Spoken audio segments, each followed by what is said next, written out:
meva vida que mon pare era molt pobreta.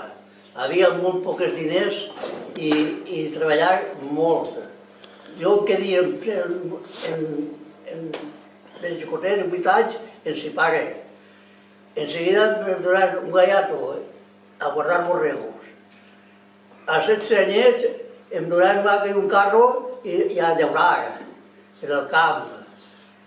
I d'ahir en avant, la vida meva ha sigut molt difícil.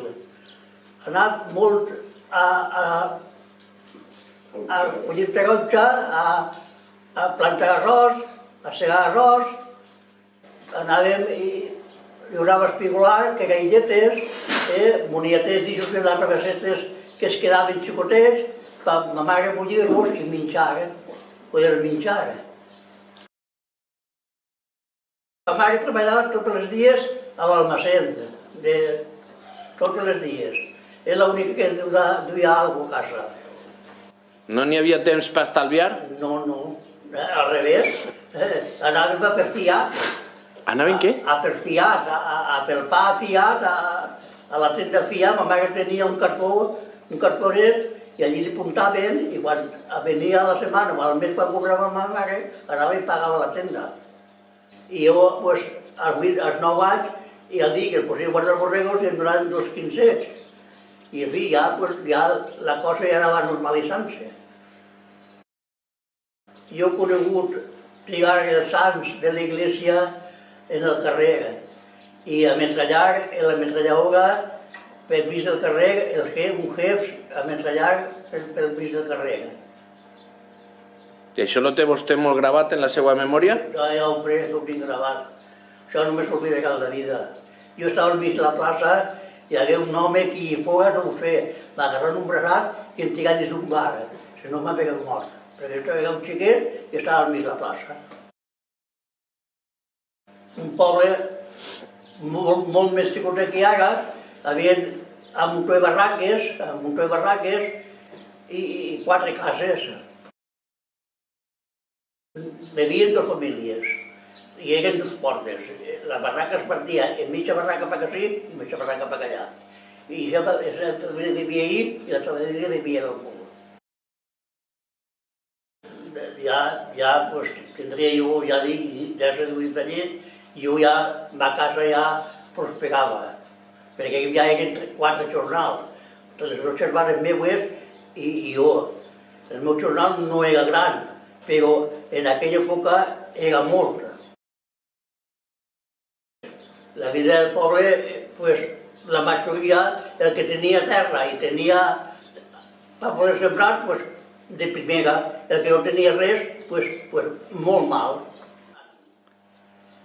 Sí, jo avui soc milionari, a l'època d'aquella. Tant ha canviat? Del 100.000. Vos dia un home m'ho veia pel terme i mos dia ali diré com paga i perdíem el cul. Pues res, paga a casa. Però avui no hi ha educació. Avui li dius a un xiquet, així la xiqueta diu, ai, que vostè què vol, tio?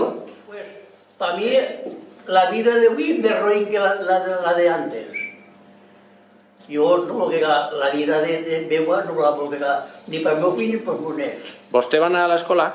Molt poquiu. Per què? Per què? Perquè, ja li dic, als 8 anys em donaven un gallato i a guardar borregos. El meu net té 2 carreres i el meu fill tenen els 2 de batxiller perquè no han pogut estudiar. Jo això ho tinc molt envigat. Perquè, entonces, si una garba d'arròs valia un jornal i avui una faneca d'arròs no val un jornal, què és el que fem ahir? Quan era més rentable. Ara o després. I l'arròs és el mateix. El arròs és el mateix. El futur de l'arròs. Jo calculo que quan s'acabi la nostra edat, jo calculo que es quedarà tot a Prado. Per què? Per què? Perquè la gent jove no vol arròs. I els que van a Birbaix a llevar la brossa són gent major. Gent jove no vol.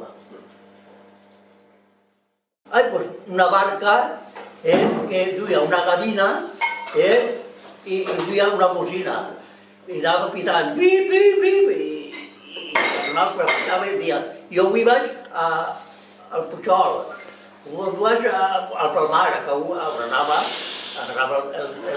això. I així en Silla sí que feia marca quan un carrer i l'altre carrer feia marca i es pegàvem i això. I llançaven pedres? Sí. I se ferien? En fones. Sí. I això les agradava molt? Ai, s'agradava. Pues que era la diversió que teníem entonces. Ja. I se feien mal? Pues al que li pegava a pedar, segur que li pegava. I al que no, pues se lliurava.